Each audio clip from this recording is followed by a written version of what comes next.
Hola, bienvenidos a todos a la última charla de este tercer día de la Semana de Divulgación Científica. En el día de hoy fuimos escuchando un montón de investigadores que la rompen en sus respectivas áreas y todos con el mismo eje, que es la neurociencia. En este caso, es un honor para mí presentar a una gran investigadora, la cual desde Neurotransmitiendo le hicimos un podcast, que si todavía no lo escucharon, vayan a escucharlo. Y realmente escucharla es un placer. Ella es Andrea Goldin, directora de la ciencia, doctora en ciencias fisiológicas de la UBA, diplomada superior en educación y nuevas tecnologías, investigadora del CONICET y trabaja en el laboratorio de neurociencias de ITELA. También es miembro de la comisión directiva de la Asociación Civil de Expedición Ciencia y dirige Matebarate. En esta oportunidad nos va a hablar sobre lo que hay detrás de una gran psiquis. Bienvenida, Andrea. Muchísimas gracias. Gracias a ustedes por invitarme. Gracias a todos los que están, todas, todes, las que están ahí escuchando.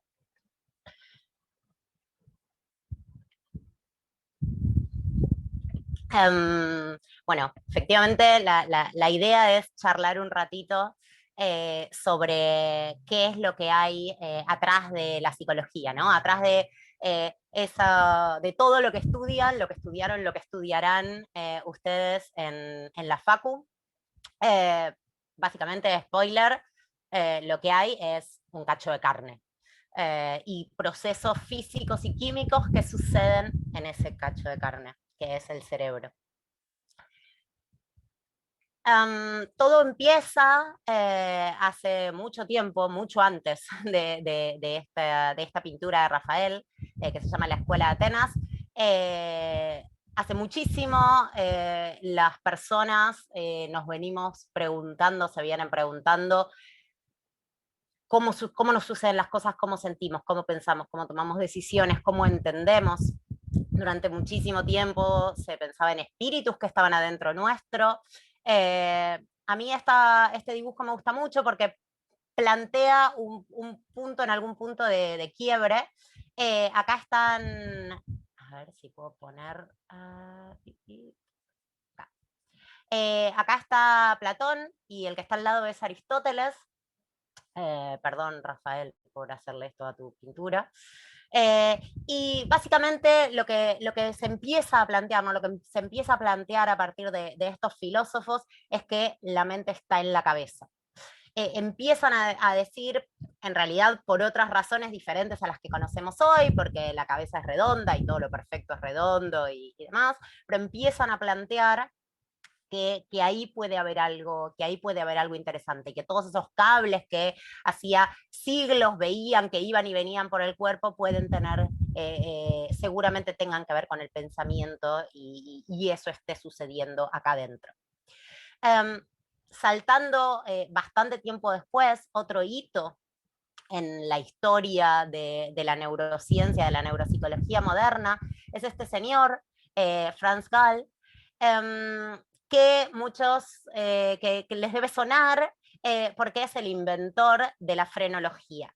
Que es una idea que él plantea en este libro, que básicamente lo que él decía es, bueno, el cerebro está separado, la cabeza está separada en un montón de pedazos y cada uno de esos pedazos tiene que ver con algo. Por ejemplo, está el pedazo que te hace amar la poesía, está el pedazo que te hace ser una buena persona, está el pedazo que te hace ser perfeccionista, está el pedazo que te hace ser asesino. Y el tipo lo que hacía era tocarles el cráneo, así como está en este dibujo, tocarles la cabeza, no, o sea, el cráneo, digo, desde el cuero cabelludo, a personas, empezó haciéndolo con sus compañeros de escuela, digamos, de distintas instituciones. Les tocaba la cabeza y encontraba que en algunos lugares había chichoncitos. Yo les invito a ustedes ahora a tocarse con cuidado su cabeza, sobre todo las partes que no tienen pelo, y van a encontrar que está llena, ¿no? Que no somos, no es una esfera perfecta, sino que está llena de cositas que se meten, cositas que salen. Alguno tendrá alguna más pronunciada, otros menos. Si en la audiencia hay algún pelado, alguna pelada, seguramente se le note mucho alguna. Y el tipo lo que planteaba era eso. Y más allá de que hoy sabemos que esto es una locura, no tiene ningún sentido, él lo que decía es que cuando vos tenías, por ejemplo, instinto asesino, lo que sucedía era que esa parte de tu cerebro crecía, era más grande, y entonces hacía, ¿no?, el chichoncito para afuera.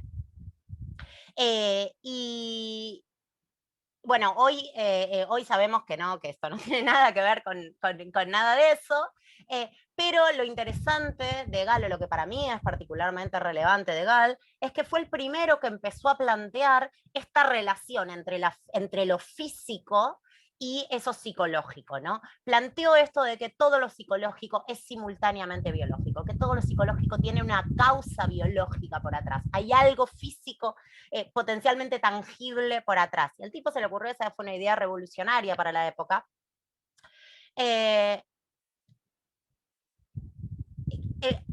Digamos, y empezamos a pensar, ok, este cacho de carne entonces, que llamamos cerebro, a este cacho de carne le están pasando cosas, a este órgano le están pasando cosas, esas cosas es lo que esos procesos que suceden adentro del cerebro, digamos, en el cerebro, no adentro, no adentro suena como si fuera una cáscara. Esos procesos que suceden en el cerebro son lo que conocemos como mente, constituyen lo que conocemos como mente. Y digamos, desde ahí hasta hoy han pasado desde Gall hasta hoy han pasado un montón de cosas, ya hace varias décadas. Se plantea que está siendo la década del cerebro, hace varias décadas se plantea que todo lo que aprendimos sobre neurociencias en este tiempo, en esta última década, es más que lo que sabíamos hasta que había empezado esta década, y cada vez es más, o sea, es realmente súper exponencial el conocimiento que vamos adquiriendo, pero de fondo, lo que para mí es grosso y es lo que, eso es lo que subyace a todo, es que todas nuestras acciones, todas nuestros sentimientos, nuestras emociones, nuestras percepciones, todo lo que interpretamos, todo lo que entendemos, lo que no entendemos, nuestros deseos, nuestros amores, nuestras expectativas, todo tiene un sustrato físico, fisiológico que está acá adentro, y que en muchísimos casos no los conocemos todavía, pero sí podemos hoy afirmar que están, que las cosas no nos suceden por arte de magia, sino que incluso hasta en la percepción extrasensorial se sabe que hay ciertas áreas de la corteza que se activan cuando las personas tienen ese tipo de percepciones. Saltamos enormemente y llegamos a esto, ¿no? Llegamos a esto que sabemos hoy, que es que distintos estilos de crianza van a terminar afectando el desarrollo de ese niño y van a terminar afectando súper directamente la vida adulta de ese niño que ha recibido un cierto estilo de crianza frente a otro estilo de crianza.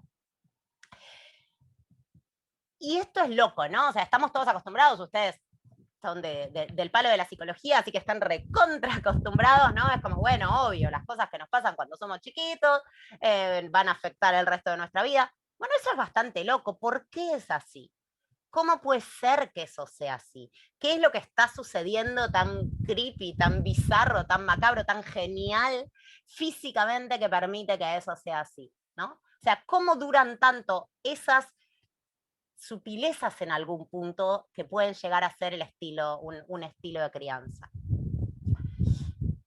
Y para hablar sobre esto, yo les quiero contar un estudio que fue hecho hace más o menos 2 décadas, que empezó con toda una serie de estudios que justamente trataban de entender, había un montón de ratitas, de ratitas bebés, de ratitas recién nacidas, de ratitas muy chiquititas, que recibían el amor, bueno, el amor, qué sé yo, podemos discutirlo, si quieren después le discutimos, pero que recibían cuidados de la madre, cuidados de su madre.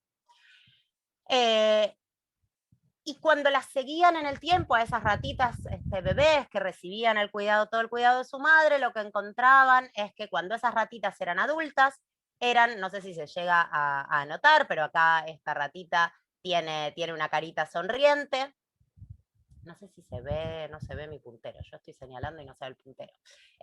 Esta ratita de abajo tiene una carita sonriente.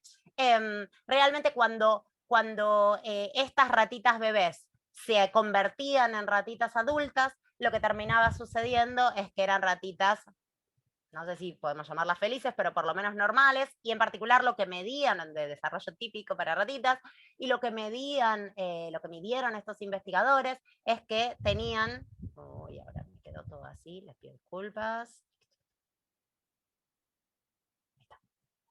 es que tenían una cantidad de glucocorticoides, hormonas relacionadas con el estrés, tenían una y con la memoria y con la persistencia de la memoria y con la formación de la memoria, tenían una cantidad de glucocorticoides normal, estándar, esperable, y también tenían un nivel de ansiedad normal, estándar, esperable. Ahora bien, cuando agarraban a otras ratitas que no habían tenido ese cuidado materno, lo que pasaba era lo opuesto. Lo que pasaba es que esas ratitas, que están acá graficadas como con una carita muy triste, cuando crecían eran súper ansiosas, tenían un montón más de glucocorticoides, de esta hormona.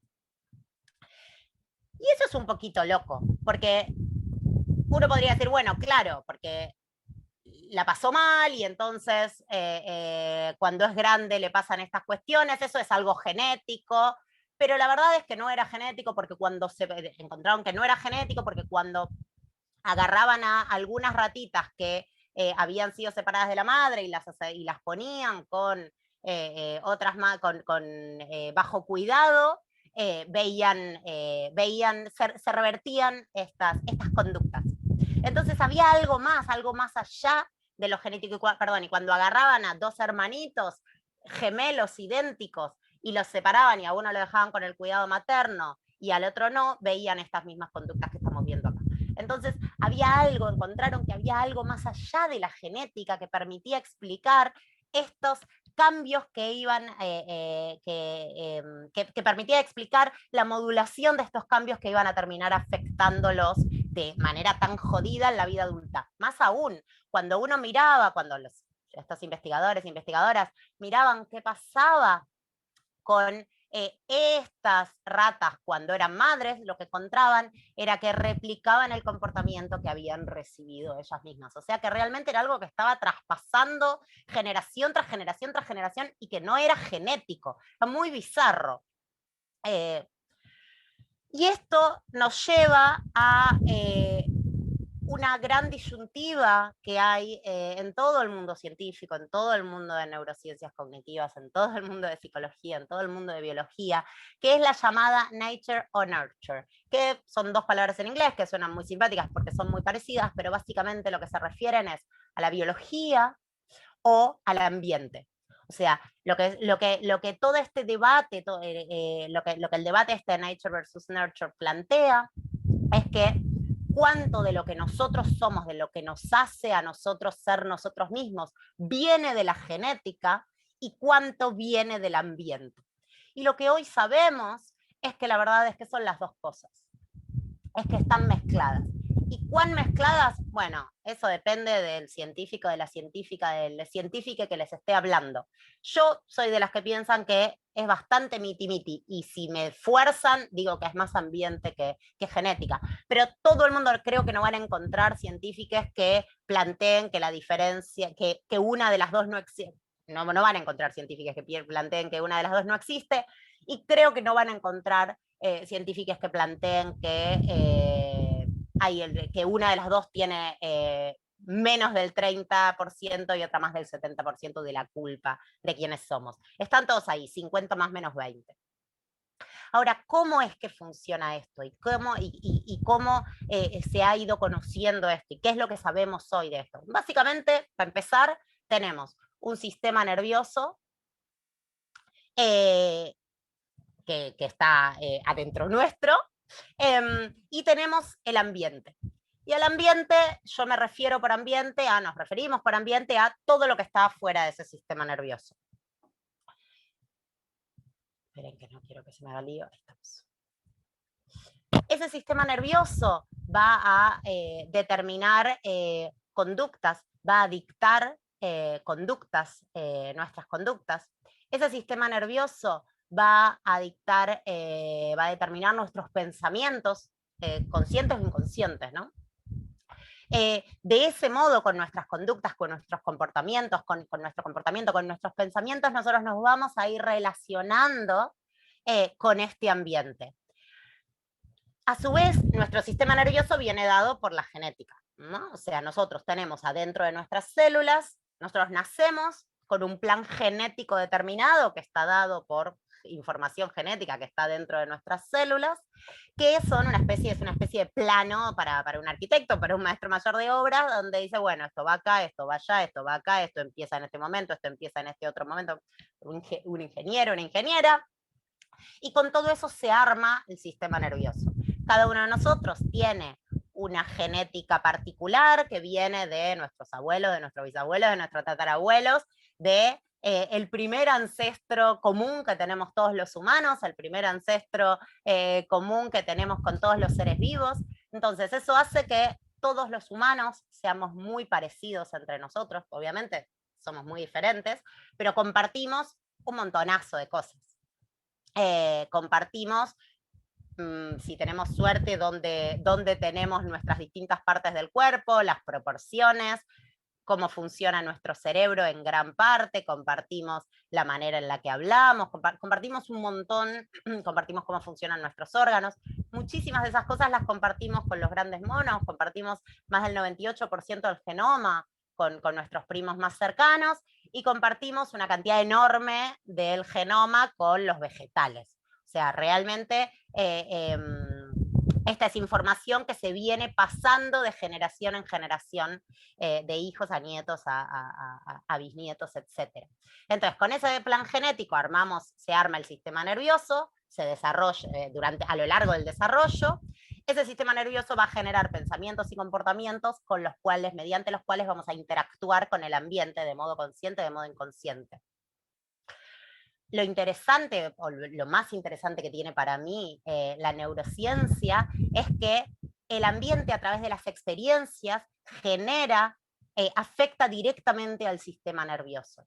Lo afecta físicamente, lo afecta tangiblemente en procesos que son de aprendizaje, y que ha habido algunas charlas, va a haber algunas charlas acá sobre eso, creo. Ahora, una vez que el ambiente, las experiencias, las cosas que nos pasan, conscientes o inconscientes, afectan a este sistema nervioso no es el mismo que era antes de esa experiencia, por supuesto, porque fue afectado. Eso significa que ahora esos pensamientos y esas conductas van a hacerlo interactuar de un modo diferente con ese ambiente y con esas experiencias. Y así se termina dando un círculo que puede ser vicioso o virtuoso dependiendo de las experiencias de las que hablemos, dependiendo del momento, dependiendo de nuestra cultura, dependiendo de nuestra moral, dependiendo de un montón de cuestiones externas e internas, extrínsecas e intrínsecas, se van a terminar dando continuamente estos ciclos a lo largo de toda la vida, y a esta afectación de la experiencia al sistema, de nuestras experiencias al sistema nervioso, es lo que se conoce como plasticidad o neuroplasticidad, en una cosa un término un poco redundante. Ahora, nosotros veníamos hablando de cómo puede ser, qué es lo que pasaba con esas ratitas, y con esas ratitas cuando eran grandes, y con esas ratitas cuando eran grandes y cuando eran madres, cómo se comportaban. Y eso acá no está metido en ningún lado. ¿Por qué no está metido en ningún lado? Porque faltan un par de flechas. Falta, por ejemplo, una flecha que afecta, que hoy sabemos que existe, que en ese momento no se sabía, o estaban empezando, eran incipientes los estudios, que hoy sabemos que existen, y es que nuestras experiencias, el ambiente en el cual nos movemos, en el cual vivimos, van a afectar directamente a nuestra genética. En algún punto, si alguien se lo anda preguntando, una cosa medio lamarckiana. Y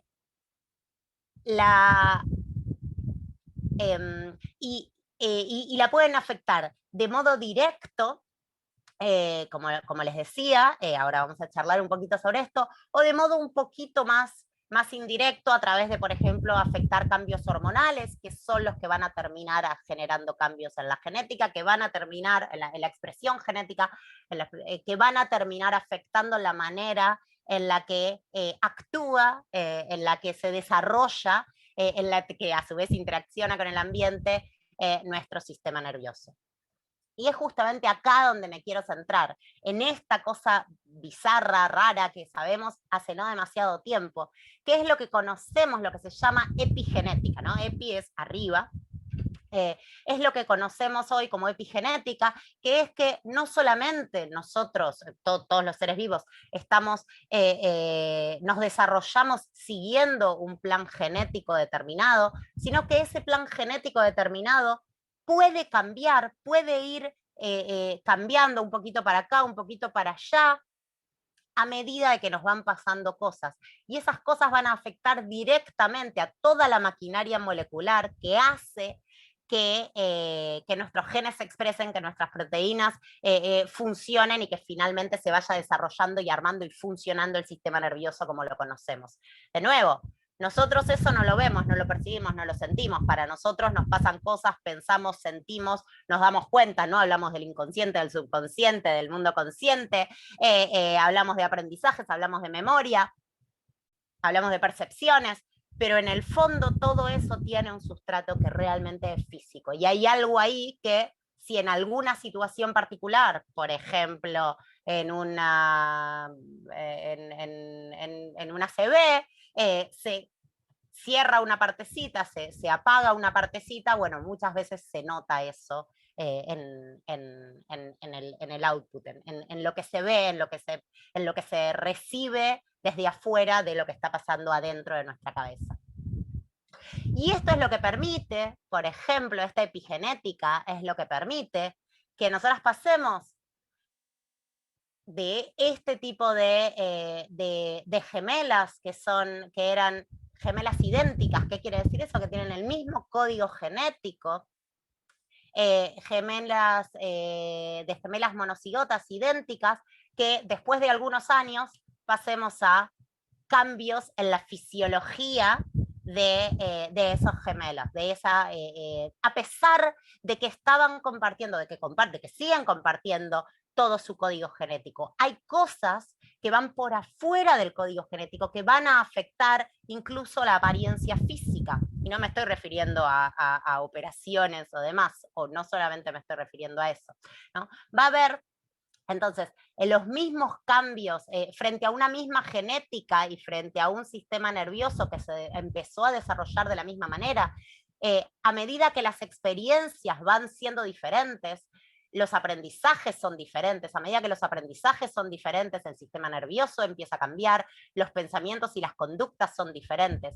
A medida que las experiencias y que el ambiente son diferentes, se afecta directamente a la genética, directa o indirectamente a la genética o la expresión de esa genética, y eso también afecta al sistema nervioso. Y eso es lo que termina, el corolario de esto es que no hay dos personas iguales, ni ahora ni nunca en la historia de la humanidad. Somos completamente únicos, más únicos o menos únicos, somos completamente únicos. ¿Por qué? Por toda esta maquinaria re loca que termina determinando quiénes somos, aunque no podamos explicar quiénes somos y aunque no podamos definir qué es la conciencia. ¿Cómo sucede esto de la epigenética? Bueno, acá permítanme ir un cachito a la secundaria, un cachito a algunas materias que algunos ya hayan tenido en psico. Acá hay un dibujito de unas células. Adentro del núcleo de las células, de casi todas las células, tenemos cromosomas. Esos cromosomas en realidad lo que son es información genética empaquetada. Genes y no genes, no importa, empaquetados. ¿Qué quiere decir empaquetados? Todos juntitos, imagínense que ustedes tienen un hilo enorme, enorme, enorme, enorme, enorme, y hacen un ovillito, un ovillito, un ovillito, bien chiquitito, bien chiquitito, bien chiquitito, bien chiquitito. Bueno, eso es lo que es un cromosoma. Ahora, ese ovillado que ustedes van a hacer, o que hace la propia naturaleza, ¿no? No es aleatorio. hay ciertas partes que se ponen de un modo, otras que se ponen de otro, otras que se ponen más cerca, otras que se ponen más lejos, más ajustadas, menos ajustadas y demás. Hay un montón de orden metido ahí. Y eso es lo que está graficado en toda esta parte. Si uno hace un zoom, uno encuentra que cada una de estas patitas del cromosoma están formadas, como les decía, por un montón de hilitos. Esos hilitos no están hechos un rollito alrededor de estas estructuras que acá están dibujadas en amarillos, que se llaman histonas, no importa. Acuérdense, a los que les interese, acuérdense del nombre. Y finalmente, si hacemos un zoom más grande de esto mismo, que salió incluso de este cromosoma, lo que encontramos es el ADN, ¿no? la doble hélice que muchos y muchas ya han escuchado mencionar. Ahora, este ADN, entonces, esta información, este ADN que conforma la información genética, los genes y, como les decía, otras cosas que determinan cómo va a ser nuestro desarrollo y cómo vamos a empezar a ser y cómo vamos a seguir siendo, pero que no lo determinan en un sentido determinístico, porque justamente la epigenética va a afectar y las cosas que nos van a ir sucediendo lo van a ir cambiando. Pero esa información genética, esas secuencias génicas únicas o casi únicas nuestras, casi únicas para quienes tengan gemelos monocigotas, reciben, como decíamos, esas modificaciones epigenéticas que hay de distintos tipos, y yo no quiero entrar en esto porque es súper tedioso, o sea, es buenísimo, pero es súper tedioso y no quiero hinchar con esto, pero sí me interesa que recuerden el nombre de la metilación del ADN, porque es la única modificación epigenética que ahora, de la cual ahora les voy a contar un cachito más. Ahora, estas modificaciones epigenéticas se van a dar, decíamos, por las cosas que nos van a ir pasando, por nuestras experiencias, por nuestro ambiente. Y algo importante es el ambiente tanto de afuera, lo que vemos, lo que percibimos, lo que nos pasa, como de adentro, lo que sentimos, lo que pensamos, lo que soñamos, consciente o inconscientemente. Ahora, desde la cosa más desde afuera tiene que ver con todo lo que ya conocemos, ¿no? Con la dieta, con la actividad física, con el envejecimiento, con la edad en general, con las distintas drogas legales o ilegales que vayamos teniendo, con las distintas experiencias lindas o feas que vayamos teniendo. Todo eso va a ir afectando, va a ir generando modificaciones epigenéticas. Un estrés postraumático no es ni más ni menos que una modificación epigenética del recarajo, pero una modificación epigenética. Ahora, todo esto va a terminar interactuando entre sí mediante efectos directos, mediante efectos indirectos, va a terminar modulando. ¿Qué cosa? Y el output, lo que termina sucediendo, lo que terminamos pensando, lo que terminamos entendiendo, lo que terminamos sintiendo, lo que nos termina pasando, todo, absolutamente todo va a estar determinado por esto. De nuevo, en la situación, nosotros somos nuestra mente con nuestro cerebro, en un cuerpo particular, en una sociedad determinada, en un momento dado. Nosotros mismos con nuestra misma genética, incluso con los mismos cambios epigenéticos, en otro momento de la historia, no tiene sentido lo que estoy diciendo, nunca hubiera podido, o sea, no hubiera podido suceder, ¿no? Pero en otro momento de la historia, incluso si nos transportáramos, empezaríamos a ser diferentes. En otra cultura, en otra sociedad, con otra moral, seríamos diferentes, en otro cuerpo seríamos diferentes. Hay muchísimo, ¿no? de filosofía en la neurociencia, en la psicología experimental, bueno, si la mente, existe el trasplante de mente, puedo quedarme con una mente, con un cerebro, el trasplante de cerebro, puedo quedarme con un cerebro en un frasco y eso. Y yo creo que no, porque el cuerpo hace mucho a eso, que el cuerpo en un lugar y en una situación y en un momento determinado hace mucho a eso que es el cerebro y cómo funciona físicamente y por ende cómo funciona psíquicamente. Entonces, la epigenética se puede ver, sí se puede ver. Si uno mirara, por ejemplo, cómo son estos cambios moleculares a lo largo del tiempo en gemelos monocigotas, o sea, comparten el código genético. En este caso, voy a hinchar un poquito con gráficos, pero no hace falta que los entiendan, escúchenme nada más. Pero para aquellos que quieran, están acá, y para todos los que quieran, acá abajo tienen en todas las diapos en las que yo cuento experimentos o estudios, están los links. Las charlas la semana que viene las van a estar subiendo, me dijeron las chicas, así que van a tener todo esto disponible para buscar lo que quieran.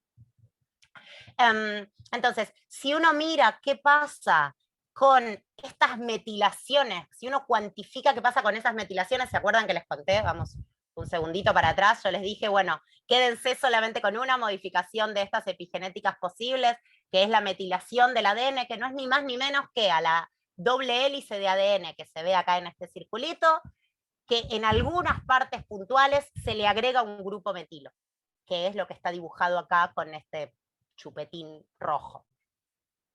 Entonces, si uno mira qué pasa, si uno cuantifica, por ejemplo, la metilación del ADN en función de distintas edades, de distintos gemelos iguales, lo que hicieron en este estudio fue agarrar un montón de gemelos idénticos y comparar las metilaciones en distintos sitios del ADN, y lo que encuentran es que cuando los gemelos idénticos tienen 3 años, el negro es uno y el blanco es otro de los gemelos, esto es, lo hicieron con como 80 pares de gemelos, o sea que esto es 40 pares de gemelos promediados uno y promediado el otro, son esas barritas negras con las márgenes de error, son las barritas de error que se ven. Entonces, si uno compara cuánto cambio epigenético tienen dos gemelos idénticos cuando tienen 3 años de edad, lo que se ve es que la verdad es que están iguales, no hay cambio. Pero si uno se va a los 50 años, lo que uno empieza a encontrar es que ya sí empieza a haber cambio. Y bueno, no se dice la edad que tiene Mirta, ¿no? Por supuesto, pero uno diría esto se va agrandando. Y esto mismo pasa, esto que yo les estaba mostrando no es de cuantificación de metilación, pero pasa con la cuantificación de metilación, pasa con todas las, con los distintos marcadores epigenéticos que se conocen y que se estudian, pasan estas mismas cuestiones, que es que cuando los chicos son muy chiquititos, cuando los gemelos, perdón, son muy chiquititos, no hay prácticamente cambios epigenéticos, pero cuando son más grandes sí. ¿Y qué pasa? ¿Suceden de golpe? No, se van dando a lo largo de la vida. ¿Y por qué se van dando? Y por cambios en las experiencias que aunque vivan juntos y aunque estén pegotes todo el tiempo, van a ser diferentes, porque son tanto las externas como las internas, lo que piensan, lo que les pasa, lo que sienten. Entonces, volviendo al estudio de las ratitas, podemos explicar, ¿cómo es posible explicar este cambio en la generación siguiente, que a su vez va a afectar a la generación subsiguiente y así sucesivamente? ¿Cómo es posible explicarlo si la información genética es la misma? Bueno, porque la información epigenética es diferente. ¿Y qué es lo que encontraron en distintos estudios? Bueno, básicamente encontraron, y de nuevo acá esto es solo para los que les interese, encontraron que la expresión de ciertos de ciertos genes, la expresión de ciertas proteínas, en particular de receptores de glucocorticoides, ¿no? Que son los que finalmente van a terminar afectando directamente la ansiedad y la memoria, la falta de memoria, que es lo que solemos ver. Esa expresión se ve modificada y en particular en este caso se ve truncada, se ve disminuida cuando hay grupos metilo, cuando hay modificaciones epigenéticas. Encontraron eso. En cambio, en aquellas crías, en aquellas ratas que habían tenido el cuidado materno cuando eran chiquititas, lo que encontraron cuando fueron a buscar qué pasaba con estas mismas proteínas, lo que encontraron es que había un aumento. Entonces, ¿qué pasa? Si hay un aumento en la expresión de los receptores de glucocorticoides, no necesitas tener tantos, entonces la ansiedad te baja, estás más tranquilo, podés aprender mejor, podés recordar mejor, estás más tranquilo, sos más feliz, vas a cuidar mejor a tus crías. ¿Sí? Entonces, todo esto es un cambio epigenético, dado por qué y dado por el cuidado materno. ¿Y cómo se sabe que esto es así? Bueno, porque se han hecho estudios después, posteriores, donde a estos bichitos se les quitan, usando drogas por mecanismos moleculares, a los que no tuvieron el cuidado se les quitan los grupos metilo. se los borran. Y a los que sí tuvieron el cuidado, les agregan, perdón, los puse mal, les agregan los grupos metilo acá. ¿Y qué es lo que sucede? Bueno, lo que sucede es que el fenotipo que se ve es cruzado. Lo que sucede es que efectivamente lo que está pasando con el cuidado materno es que está afectando directamente la forma de expresión de un gen, de una proteína que finalmente va a terminar mostrándonos más ansiedad o menos ansiedad. Solo para los que se están preguntando cómo es el cuidado materno en una rata, cómo lo sabemos, es muy difícil encontrar videos. De hecho, si alguien encuentra algún video, después mándenmelo. Yo estuve un montón de tiempo buscando videos de cuidado materno en ratas. Y una aclaración solo porque soy bióloga y soy medio friki con estas cosas. La rata es una especie, la rata es una especie y el ratón es otra especie. No es que la rata es la mujer del ratón y el rato es el marido de la ratona. No. ¿Sí? O sea, la rata es la mujer del rato, si son cis, hetero, y la ratona es la mujer del ratón. Y son dos especies diferentes, no se cruzan, son súper distintas. Esto fue hecho en ratas. Creo, ahora dudo. Estoy casi segura que en ratas. Sí, en ratas. Y lo que tengo para mostrarles es un video de ratas donde se están, y se va a ver muy mal, eso es lo que todo esto venía, a que se va a ver muy mal, no encontré un mejor video para mostrarlo, donde básicamente lo que se puede ver es una rata con todos los bebitos recién nacidos abajo. Tienen un montón de bebitos y básicamente ahí está cuidándolos. ¿Cómo los cuida? Los lame, los chupa todo el tiempo. Eso es una señal, eso despierta una señal, por un lado les da calor y los limpia obviamente, pero además esas lamiditas despiertan y esas agarraditas en el cuello son muy parecidas a los gatos en actitudes, las ratas, en comportamientos.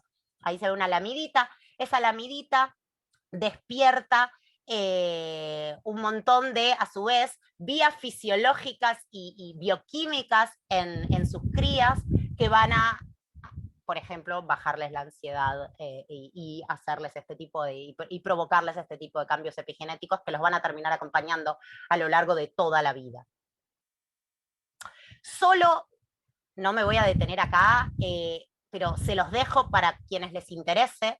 Hay un montón de cambios en los humanos a nivel epigenético que se dan según el momento de la vida en que tenemos, en que recibimos, en que percibimos el estrés. Y de nuevo, no es que están, no es que son magia, ¿no? Esos cambios. Todos esos cambios que se dan a nivel de distintas estructuras y subestructuras, de distintas estructuras cerebrales, se van a dar, entre otras cosas, porque aumenta o disminuye los niveles de glucocorticoides. Y eso va a terminar, y eso va a provenir de cambios epigenéticos, o va a terminar generando en muchos casos cambios epigenéticos, que por ejemplo el trastorno, el estrés postraumático tiene que ver con una disminución en los glucocorticoides. De nuevo, es tremendo, es terrible, pero no es mágico. Hay un sustrato físico, fisiológico atrás de eso, y no está sucediendo en cualquier lado, está sucediendo en algunos lados en particular. Ahora, a raíz de esos estudios hubo otras personas que dijeron, pará, entonces si eso pasa con las ratas, y nosotros compartimos un montón de información genética con las ratas, somos bastante primos de las ratas, entonces nosotros también estamos generando cambios epigenéticos en nuestras crías. Y entonces hicieron estudios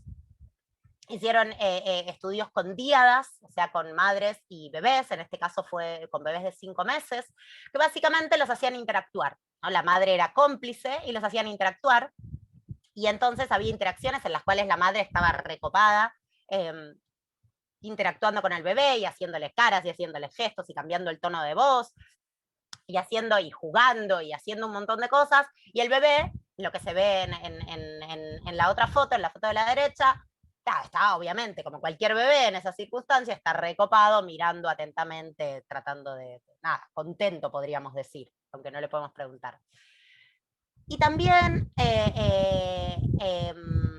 este es un paradigma que mide estrés en los bebés. Es un paradigma, y sí, algunos de ustedes pueden estar diciendo, che, pero es medio cruel medirle estrés a los bebés, y sí, es verdad, pero bueno, se trata de hacer cosas que son más o menos copadas, y por supuesto toda la investigación tiene que tener aprobaciones de comités de ética independientes, y siempre se tiene que tratar de hacer el menor daño posible, y a la menor cantidad de personas posible, etcétera, etcétera, etcétera.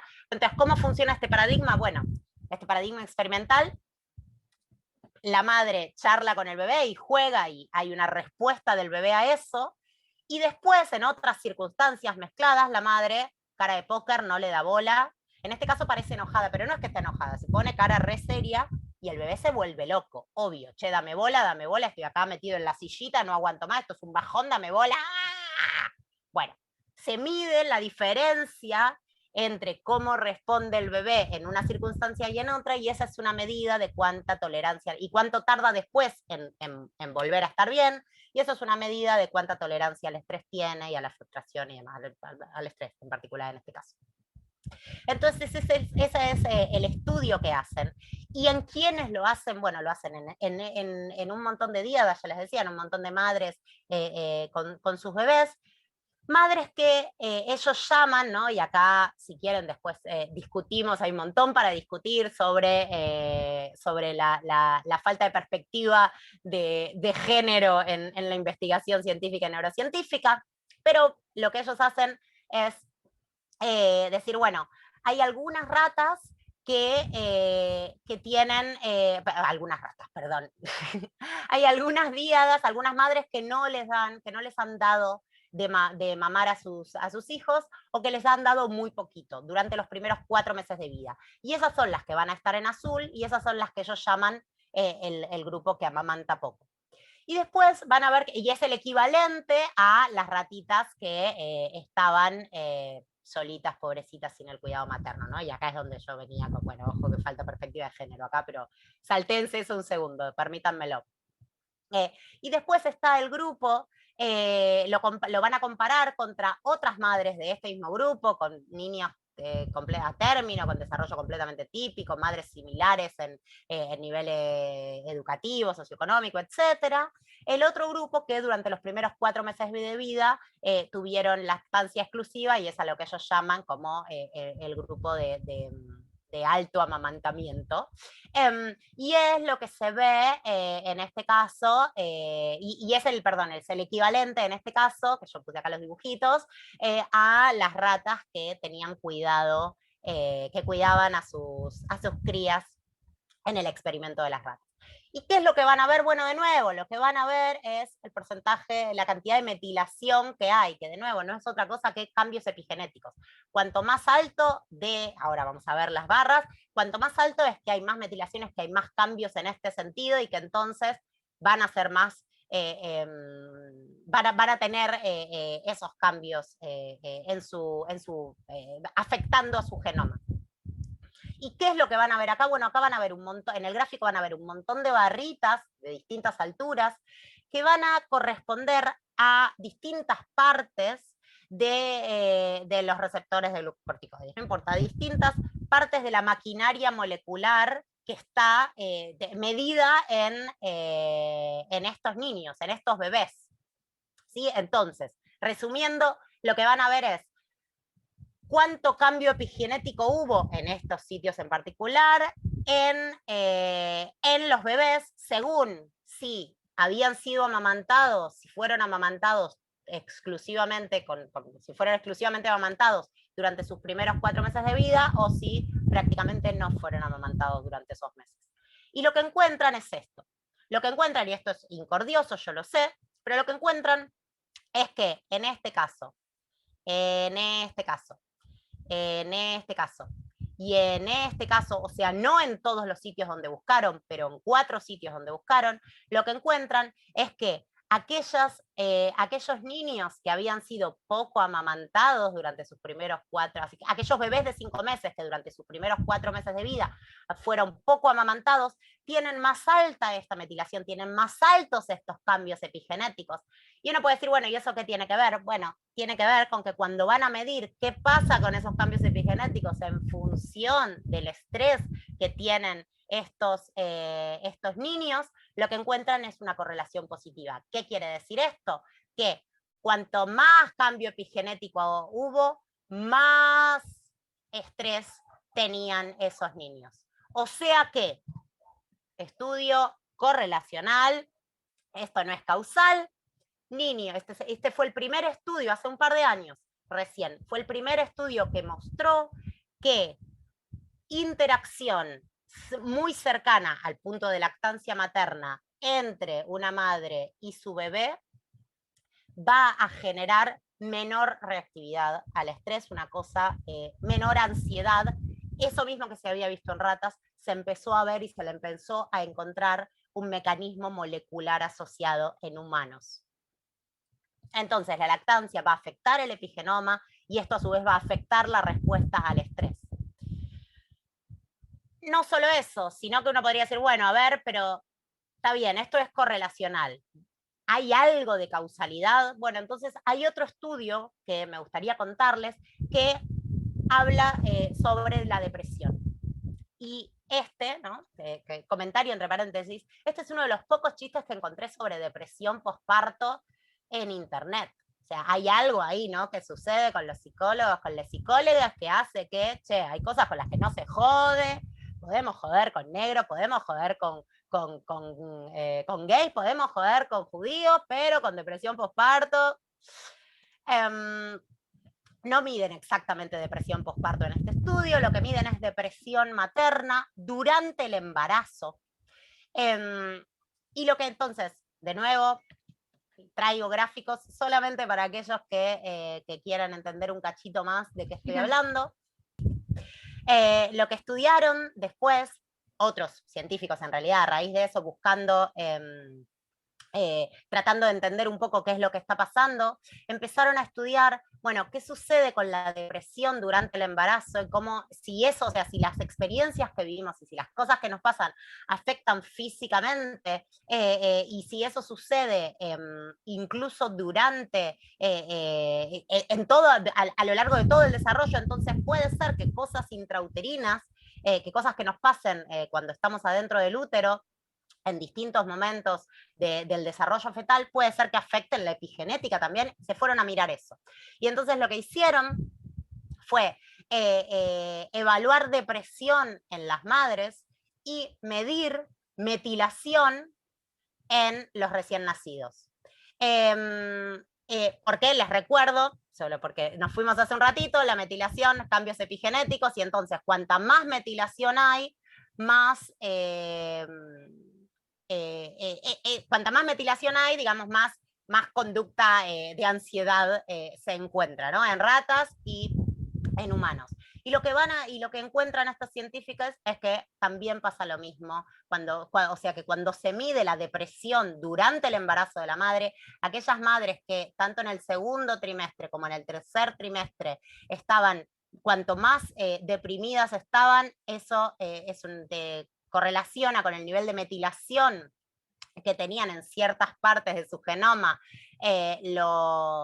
sus recién nacidos, recién nacidos, y uno podría decir, bueno, acá seguimos hablando de correlación y no de causalidad. Bueno, ok, pero después lo que fueron a hacer es ver qué pasaba, cómo correlacionaba a su vez, cómo se relacionaba a su vez esa metilación de los recién nacidos cuando los bebés, con el estrés que tenían los bebés en ese paradigma que yo les había contado cuando los bebés tenían 3 meses. Y lo que empiezan a encontrar es, de nuevo, una gran correlación, es que los bebés tienen mayor cantidad, mayor estrés, cuando tienen 3 meses los bebés tienen mayor estrés, tienen menor tolerancia al estrés si quieren, cuanto más metilados tenían esos sitios de su genoma, y esa metilación de los sitios de su genoma tiene que ver con la depresión materna, ¿no? Y acá Freud diciendo, jaja, yo se las dije hace un montón. Y para ir terminando, bueno, estos otros científicos se fueron a ver, ok, eso que te está pasando cuando sos un bebé, cuando sos un nene, ¿hasta dónde llega? Y entonces fueron a estudiar qué pasaba con la metilación, con los cambios epigenéticos, de nuevo, no quiero entrar en eso en detalle, con personas que habían sido abusadas de niñas y que se habían suicidado siendo adultas. O sea, abusos jodidos. Abusos de todo tipo, no solamente sexuales, obviamente sexuales también. Y entonces lo que van a ver acá de nuevo es, cuanto más alto, más cambios epigenéticos en sujetos control, en adultos control y en adultos que se suicidaron y que fueron abusados, que habían sido abusados cuando eran niños. Y lo que se encuentra con lo es que esta es la barra del control, o sea, esto es como un porcentaje estándar, digamos, típico, normal, de cambios epigenéticos, y cuando se va a ver qué es lo que pasa con los niños abusados, lo que se encuentra es que hay un montonazo más de cambios epigenéticos, de nuevo, ¿no? Relacionados con la ansiedad, etcétera, etcétera. Y uno podría decir, bueno, pero pará, son suicidas versus no suicidas, esto puede tener que ver con el suicidio y no tener nada que ver con el abuso. Y entonces se fueron a hacer un buen control de eso y se fueron a ver qué pasaba con suicidas que no habían sido abusados, y lo que encuentran es una conducta completa, son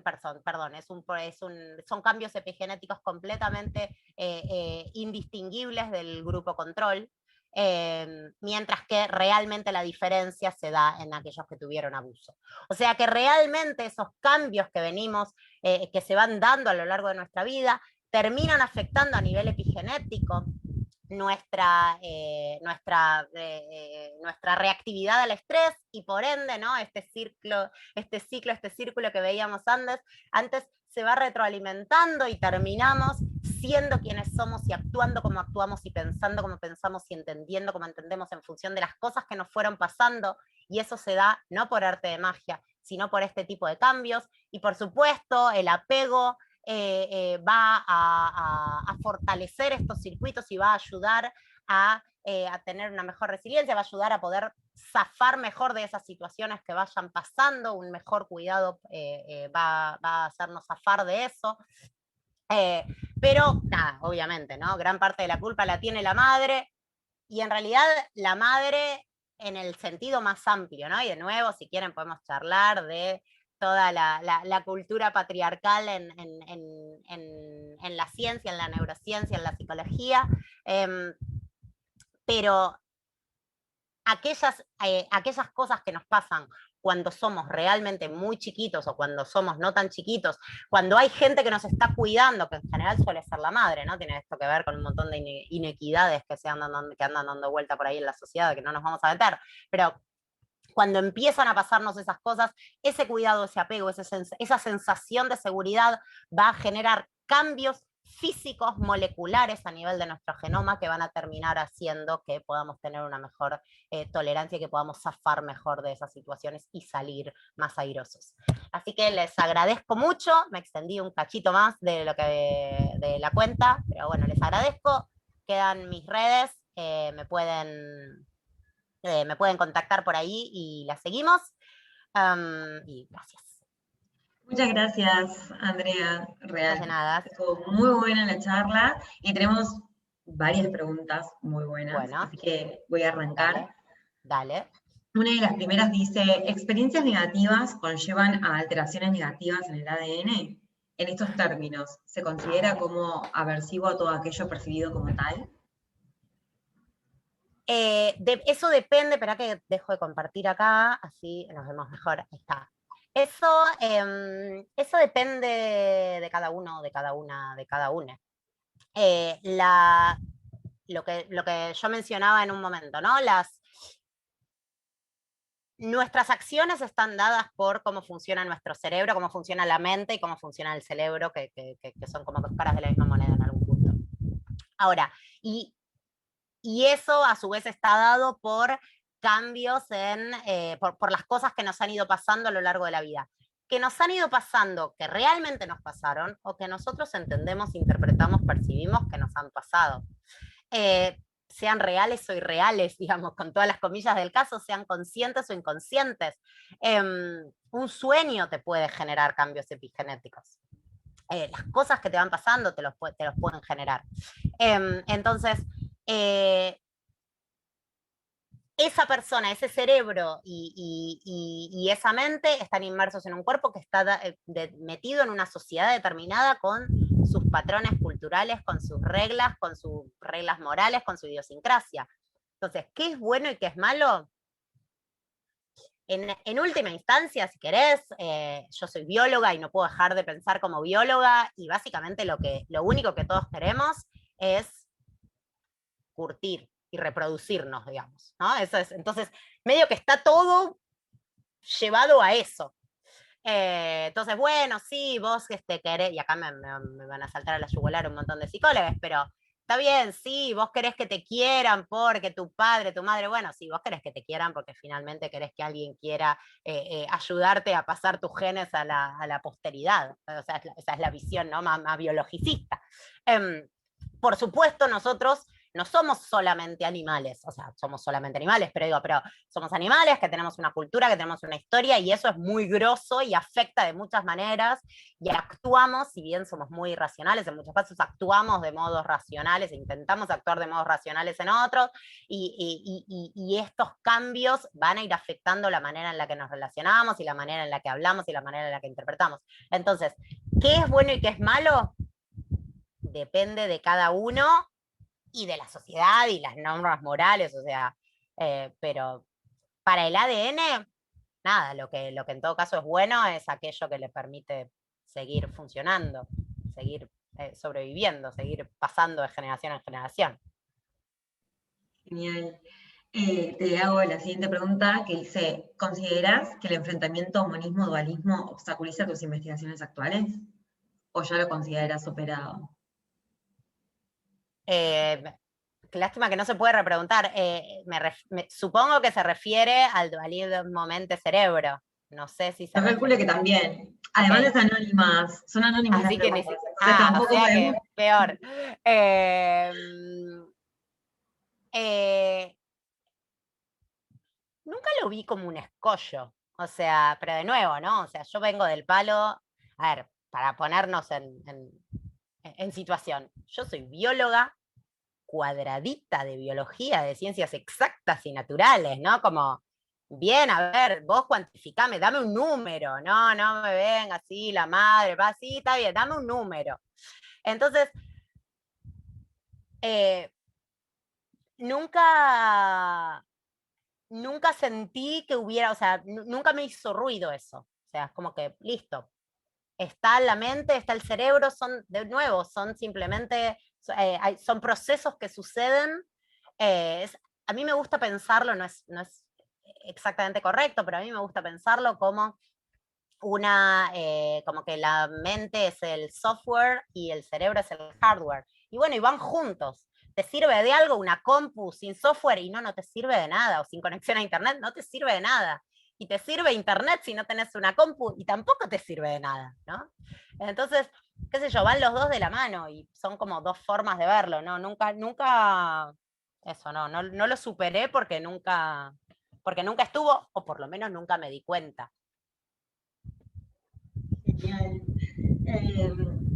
La siguiente es, ¿son los resultados de investigaciones por FRM localizacionistas como la frenología de antes? Y, a ver, somos bastante frenólogos todos, ¿no? O sea, sin meternos en los... O sea, igual ahora contesto sobre estudios, pero le ves la cara a alguien y te cruzás de vereda, ¿no? Y y es lo mismo en algún punto. Eh, y, em, y, y puede que no te cruces de vereda porque sos progre y porque tenés todo el discurso armado, pero el impulsito de cruzarte de vereda, de mirar, lo vas a tener igual. Y de nuevo, dependerá la cara de quien sea, va a depender de cada uno. O sea, con qué cara te cruzas de vereda y con qué cara no, va a depender de cada una de nosotras, de nuestras historias, de dónde nacimos, de dónde vivimos, de cómo nos criamos. O sea, eh, entonces en ese sentido somos todos un poco frenólogos. Eh, los hay un montón para discutir sobre las limitaciones que tienen las técnicas de neuroimágenes en los estudios, o sea, que tienen las técnicas. Eh, y siempre es un balance entre cuánto se puede hacer a nivel ético y digo, cuánto vale la pena hacer y cuánto corresponde hacer y cuánto se gana y cuánto se pierde. Y entonces, sí, es cierto, yo para verte bien el cerebro te lo tendría que abrir y mirar. Igual no tenemos bien la tecnología para poder hacer eso y verlo en vivo, ¿no? Tal vez porque no lo necesitamos. Ahora, si yo hago eso, y me digo que ya capaz que no puedes hacer nada más vos con tu cerebro. Entonces, bueno, te meto en un resonador, por ejemplo, y veo cambios estructurales y hago correlaciones y trato de hacer experimentos bien controlados para tratar de determinar cierta causalidad, pero bueno, o sea, son las limitaciones de los métodos de las ciencias exactas y naturales para investigar cómo funciona el cerebro y la mente. Genial. Y una de las últimas, y quizás un tema que lo repetiste muchas veces y me gustaría poder debatirlo, ¿cuál es tu perspectiva sobre los problemas de género en ciencia? Chota. O sea, mi perspectiva es re chota. Perdón, mi perspectiva, ¿te referís al futuro o te referís a la realidad actual o a ambas cosas? Creo que podés tomarlo como vos quieras, porque nuevamente al ser anónimo Ok, y solamente al dejar esa pregunta es como bastante amplia, ok. pero lo puedes tomar por el lado que prefieras. Bueno, mira, justo hubo un paper hace re poquito sobre varias cosas, en realidad. Por un lado, hubo un paper hace poco que salió además en Nature, en una de las revistas más importantes. No me acuerdo si era Nature o una del grupo, pero digamos, en una de esas, donde básicamente lo que encontraban es que no te conviene tener una directora mujer si vas a hacer investigación en ciencia. Lo que te conviene es tener un director varón, y entonces hacían un montón de análisis correlacionales y cíclicos, sin considerar un montón de otras cuestiones que covarían junto con el género, ¿no? O sea, sin dudar de los datos, dudamos de las interpretaciones, de qué quiere decir cada una de las cosas, de dónde sacaste esos datos. Se armó un quilombo del re carajo, por lo menos dentro de las comunidades de mujeres en ciencia, ¿no? Hasta donde yo sé, la verdad es que no me fijé, no sé si no me llegó por lo menos ninguna información de que la revista haya hecho alguna retractación o haya hecho algún comentario o algo. Obviamente los autores eran todos varones. Se empezó a discutir mucho, salieron distintos, esto fue hace un mes, no sé, 2 meses, 3 meses, digo, recién. Se discutió mucho en las distintas comunidades científicas en las que yo estoy metida, por lo menos, sobre qué hacer, salieron comunicados y qué sé yo. La verdad, lo que había que hacer ahí para mí, siendo re extremista, es, ¿sabes qué, Nature? No vas a tener una mina más que te mande un paper ni que te evalúe un paper hasta que digas algo sobre eso. Y ahí se resuelve. Lo que pasa es que como vivimos en este mundo, en esta sociedad que es recontra patriarcal y que encima somos recontra imperialistas, entonces anda a decirle a alguien, che, si Nature te llama para que publiques algo, no lo publiques, porque anda a decirle a una mina que está empezando en la carrera, o que ni siquiera que está empezando, o sea, una mina que tiene carrera, pero que no tiene demasiado. Es muy difícil decir, no, ya ves que yo a Nature no le voy a decir que no, porque estoy en desacuerdo. Entonces es re compleja toda la situación.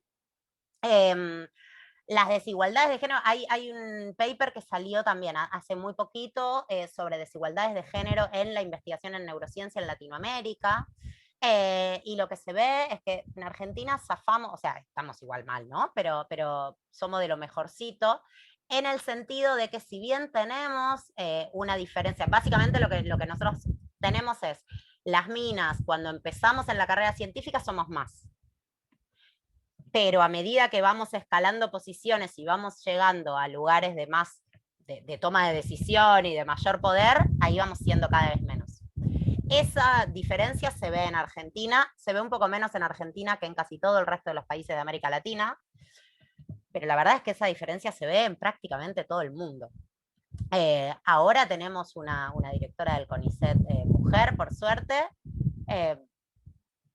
pero son cosas medio raras. Quiero creer que van a ir cambiando, digo, tengo como esperanzas por ese lado, ¿no? Pero hay un tema de la sociedad en general, donde es muy difícil. O sea, ahora tenemos un ministerio de géneros y sin embargo la cantidad de femicidios sigue en aumento. Entonces vos decís, ok, si tenés un ministerio y la pobre ministra no puede hacer nada, estamos en el horno. Entonces, bueno, ¿qué voy a hacer yo? Sumado a eso, ¿no? Las científicas no estamos sindicalizados, entonces es como, bueno, ¿cómo hacemos para luchar eso? Es súper, súper jodido. Yo tengo esperanzas, estamos un poco mejor ahora que antes, creo yo, me parece, me da la sensación. No tengo números en concreto. En Argentina, por ejemplo, estamos mejor que en otros países en el sentido de que las científicas cobramos lo mismo que los científicos. Pero, por ejemplo, en universidades que te pagan por separado y que no tienen un canon, no sé, universidades privadas, por ejemplo, seguramente públicas también hay, pero digo, conozco el caso de algunas privadas, que no tienen una transparencia total en eso y seguro que les están pagando más en promedio a los tipos que a las minas, sin duda, sin duda. También las minas pedimos menos, ¿no? O sea, hay como, es re complejo, es súper complejo. Entonces mi perspectiva es un poco triste, tengo esperanzas, porque si no, me pego un tiro, pero está complejo. Está complejo, pero por lo menos se empezó a hablar, se empezó a ver, se empezó a mencionar, y por supuesto también no quiero dejar de mencionar los estudios, sobre todo con animales, donde en general se consideran grupos solo de machos, porque lo que se plantea desde siempre, de nuevo, ¿no? Yo vengo del palo de la biología, lo que se plantea desde siempre es que, bueno, que las hembras tienen ciclos mucho más fluctuantes y que entonces no sabes en qué momento del ciclo la agarrás y entonces cómo las hormonas pueden estar afectando sus conductas y qué sé yo. Y bueno, pero eso es parte de la vida también, ¿no? Y los varones también tienen ciclos hormonales menos fluctuantes que los nuestros, y ni que hablar, ¿no? De la dicotomía, decir, bueno, es XXXY y el fenotipo lo adecua a eso y ya está, y me quedo con que hay dos y me quedo con eso. Pero bueno, no sé, si alguien quiere hacer la revolución, yo estoy adentro, no sé ni cómo empezarla, pero estoy A adentro. nosotros nos pasó cuando estuvimos organizando la jornada, tratamos de buscar paridad de género, y era súper complicado buscar paridad de género en cualquiera de los ejes. Cada día es un eje diferente, en cualquiera de los ejes. Fue muy complicado buscar paridad de género. Es el mismo sistema el que no brinda las mismas oportunidades para todos, para todos. Entonces es como, sí, está complicado, pero es súper interesante lo que contás, porque yo estoy viendo ahora en YouTube que casi ninguno sabía lo de la revista, por ejemplo. ¿Lo de ESCO no escuché? Lo de la revista. Lo que Mirá. de la revista. Bueno, ahí tienen para laburar, chicas. Hay más data. Pero bueno, muchísimas gracias por No, por sumarte, favor. por contarnos todo Perdón, esto. ¿puedo pasar un chivo Sí, okay, obvio. de unas amigas? Tienen un podcast que se llama Dato Encerrado, que las pueden buscar en Instagram y en Spotify, y tienen un episodio, yo todavía no lo escuché, pero sé que está buenísimo, y el podcast está buenísimo, y tienen un episodio sobre esta situación de género. Así que, Genial. Dato Encerrado.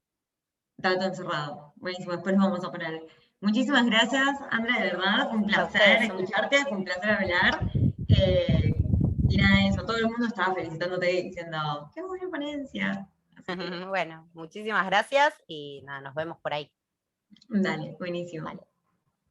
Chao, chao. Chao. Chao, gracias. Bueno, gracias a todos y acuérdense que mañana vamos a seguir con la jornada y nos quedan los últimos días. Así que aprovechen. Adiós.